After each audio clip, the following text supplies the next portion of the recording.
Bed आनी bed गोटे डर गोटे बिस्किट भी आनी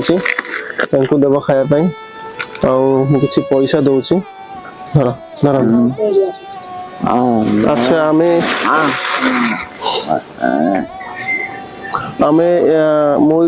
हृदय सेवा तरफ मुझे लोक साहाଯ୍य करे तो आम आसलु गोटे गाँ से खड़ी साई तो ये मौसी से साहाଯ୍य कलु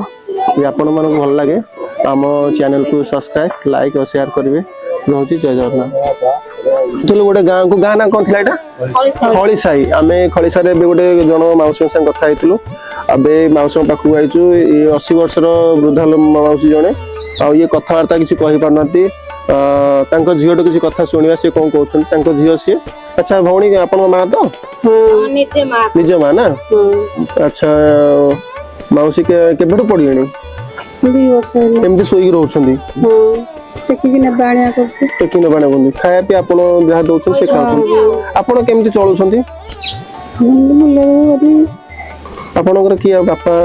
भाई बापा चलीगले केते वर्ष लगलानी भाई किए ससुर रोक आप पचार ना गोटे गोटे झी गोटे माँ सेवा कर गोटे दुख भरा कहानी कहीं माँ जो माँ ममता थाए से माँ मौसी कौन कहना चाहते कि कथा क्लीयर होनी खनी बाजूची मौसी कहता पुओ सब बाहर को पड़े कि पचार ना सेवा कर भौणी बाहा ना बाहा ना भौणी जेहेतु माँ सेवा कर इच्छा भी ना से कौन हो पाए कि पार था। अच्छा आप सरकार सहायता कौन मिलूँ सरकार सहायता किसी मिलनी सरकार सहायता ठीक से मिलूनी 10 पल्ला 10 किलोमीटर दूर गाँव खड़ी साई बोली मो तरफ आपको किसी साहाଯ୍य करी आपण किसी अच्छी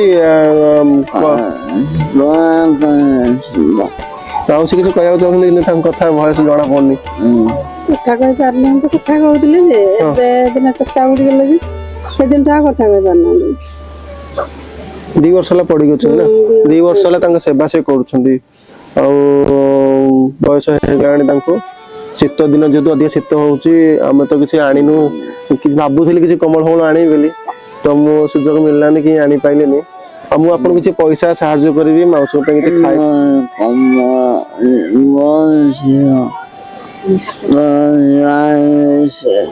अच्छा मौसी कौन कही कथा किसी बुझी अच्छा आप झी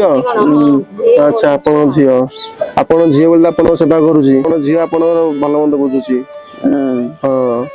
तो ठीक अच्छे भौणी किसी साहाଯ୍य करवा आम पाखे टाइम कम अच्छी आम अलग जगह को जीवा किसी अलग लोक साथ मिसवा कथबार्ता हाँ भौणी की मुझे साहाଯ୍य करी ठीक अच्छे आण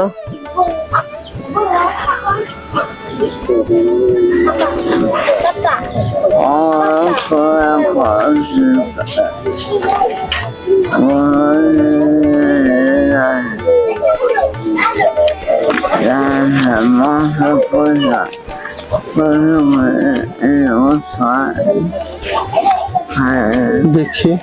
आइल से धर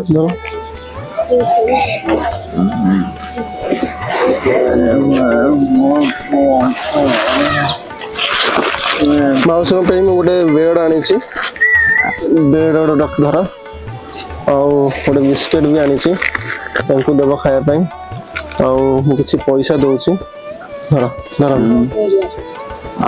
अच्छा मो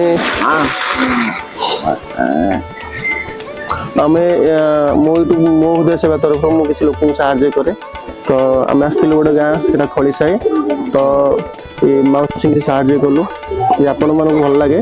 आम चैनल को सब्सक्राइब लाइक और शेयर करेंगे रोचे जय जगन्नाथ।